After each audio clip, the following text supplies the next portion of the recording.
ભારતીય જનતા પાર્ટીના તમામ હોદ્દા પરથી રાજીનામું આપું છું અને ખેડૂતોની સાથે છું અને હર હંમેશ સાથે ઊભો રહીશ। જેતપરની છાવણીનો એવો નિયમ છે કે રાજીનામા દઈ અને તમે છાવણીમાં આવો તો એ પહેલ હું કરું છું। રાજીનામું દઈને પહેલ કરી અને બ્લડ પણ દેવા જાઉં છું। 15-20 દિવસથી આ જે આંદોલન ચાલી રહ્યું છે એ મારેથી આ જોવાતું નથી અને ખેડૂતો પર બહુ જ બધા અત્યાચારો પણ થયા છે। ક્યાંક ને ક્યાંક માંગણી સ્વીકારાતી નથી, એના કારણે એને દિવસે દિવસે થોડું ઉગ્ર કાર્યક્રમો આપવા પડે છે। ઝડપમાં ઝડપ આ નવા કાયદા અને નવા પરિપત્ર પણ લાવે કે ખેડૂતોના હિતમાં હોય અને ભવિષ્યમાં પણ આવનારી તમામ લાઈનોમાં ગુજરાતના તમામ ખેડૂતોને ફાયદો થાય અને નવા એવા પરિપત્ર લાવે કે ખેડૂતો રાજી થઈ અને વિકાસમાં સાથ સહકાર આપે।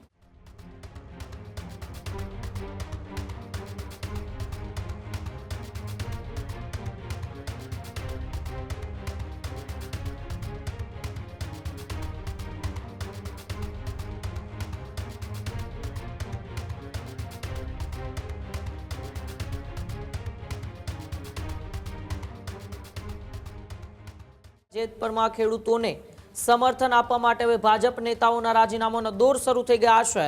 ખેડૂત આંદોલનના સમર્થનમાં ભાજપ નેતાઓ હવે મેદાને। ખેડૂતોને સમર્થન આપવા માટે રાજીનામાનો દોર છે તે શરૂ થયો છે। માળિયા તાલુકા ભાજપ ઉપપ્રમુખે ભાજપમાંથી રાજીનામું આપ્યું છે।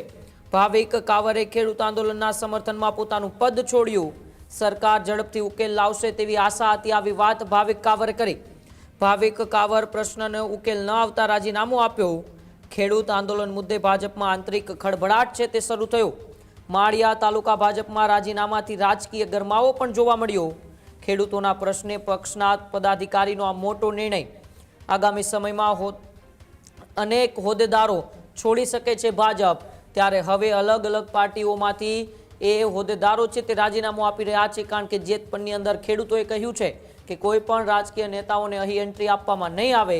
એ માટે ઘણી પાર્ટીના નેતાઓ છે એ પોતાનું રાજકીય પદ છોડીને, રાજકીય હોદ્દો છોડીને ખેડૂત આંદોલનને સમર્થન આપી રહ્યા છે। ત્યારે વધુ એક આ વખતે ભારતીય જનતા પાર્ટીના નેતાઓ જેઓ માળિયા તાલુકા ભાજપના ઉપપ્રમુખ છે ભાવિક કાવર, તેમણે પોતાનું પદ છોડ્યું છે અને ભાવિક કાવરે ખેડૂત આંદોલનમાં પોતાનું પદ છે તે છોડ્યું છે। તેમણે કહ્યું કે આશા હતી કે સરકાર વહેલી તકે ઉકેલ લાવશે, પરંતુ એવું નથી થયું, તે માટે હવે મેં ખેડૂતોના સમર્થનમાં મારું પદ છોડ્યું છે। આવો ન્યૂઝરૂમ સાથેની ખાસ વાતચીતમાં ભાવિક કાવરે શું જણાવ્યું એ વાતચીત સાંભળીએ। મોરબીના જેતપર ગામે ચાલી રહેલા આંદોલનમાં હવે ભાજપ છે તે પણ મેદાને આવી રહ્યું છે। માળિયા તાલુકાના ભાજપના જે ઉપપ્રમુખ છે તેમને જે ખેડૂતો છે તે ખેડૂતોના સમર્થનમાં રાજીનામું આપ્યું છે। આપણી સાથે જે માળિયા તાલુકાના ઉપપ્રમુખ ભાવિક કુમાર છે તે આપણી સાથે છે, તેમની સાથે જ વાત કરીશું। શું કહેશો, જે પ્રકારે આજે તમે ખેડૂતોના સમર્થનમાં રાજીનામું છે તે રાજીનામું આપ્યું છે? જેતપરમાં ચાલી રહેલા 15-20 દિવસથી જે આંદોલન ચાલી રહ્યું છે એ મારેથી આ જોવાતું નથી અને ખેડૂતો પર બહુ જ બધા અત્યાચારો પણ થયા છે અને એના દુઃખને માન આપી અને મને પણ એવી લાગણી થઈ કે ખેડૂતોના હિત માટે મારે પણ કંઈક કરવું જોઈએ, તો આ પહેલ હું કરું છું કે ભારતીય જનતા પાર્ટીના તમામ હોદ્દા પરથી રાજીનામું આપું છું અને ખેડૂતોની સાથે છું અને હર હંમેશ સાથે ઊભો રહીશ। ભાઈ, ખાસ જો વાત કરવામાં આવે તો ખેડૂતો છેલ્લા ઘણા સમયથી આ જે વીજ કંપનીઓ છે તેની સામે લડી રહ્યા છે। ખેડૂતો ઉપર અત્યાચાર થઈ રહ્યા છે, ખેડૂતો આમરણ ઉપવાસ છે તે કરી રહ્યા છે, અલગ અલગ કાર્યક્રમ આપી રહ્યા છે। આને તમે કઈ રીતે જોઈ રહ્યા છો? ખેડૂતોને આ બધું કરવું નથી, પણ એની ક્યાંક ને ક્યાંક માંગણી સ્વીકારાતી નથી, એના કારણે એને દિવસે દિવસે થોડું ઉગ્ર કાર્યક્રમો આપવા પડે છે। એના કારણે જ મને પણ ઘણું દુઃખ છે અને આજના બ્લડ કેમ્પમાં પણ ઘણી બધી સંખ્યામાં ગયા છે અને હું પણ જાઉં જ છું। રાજીનામું આપીને જ હું બ્લડ દેવા જાઉં છું।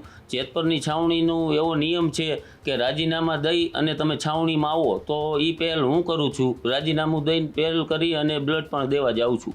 ખાસ સરકારને શું અપીલ કરશો, કારણ કે છેલ્લા ઘણા સમયથી આ જે ખેડૂતો છે તે ખેડૂતોના પ્રશ્નને લઈને અવારનવાર આંદોલન કરતા હોય છે, અત્યારે જે વીજ લાઇનનો મુદ્દો છે તેને લઈને આંદોલન કરી રહ્યા છે?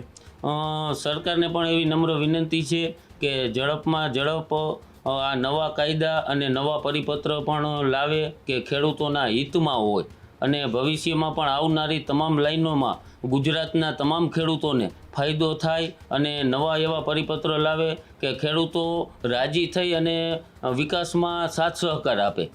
બિલકુલ. તો જે પ્રકારે વાત કરવામાં આવે તો જે ખેડૂતોનું આંદોલન ચાલી રહ્યું છે જેતપર ગામે, તેમાં એક બાદ એક જે નેતાઓ છે તે રાજીનામું ધરી રહ્યા છે. ત્યારે આજ રોજ માળિયા તાલુકાના જે ઉપપ્રમુખ છે ભાવિક કુમાર કાવર, તેમને પણ રાજીનામું ધરી અને હવે ખેડૂતોના સમર્થનમાં તેમની છાવણીની અંદર અત્યારે જશે. રવિ સાણંદિયા, ન્યૂઝ રૂમ, મોરબી. ખેડૂત ભાઈઓ છે ખેતરમાં ડ્રોન ઉડાવતા હોય છે ત્યારે આપણે એક પ્રશ્ન સતાવતો હોય છે કે જે આપણે અત્યાર સુધી જીપીએસ ટેકનોલોજી વાળા ડ્રોન વાપર્યા છે, જેથી કરીને મોબાઈલ ટાવર છે અથવા તો હાઈ ટેન્શન લાઈન પસાર થતી હોય, કોઈ વૃક્ષો હોય, ત્યારે જે જીપીએસ ટેકનોલોજી વાળા ડ્રોન છે એમાં ટકરાય અને ટ્રેસ થાય છે.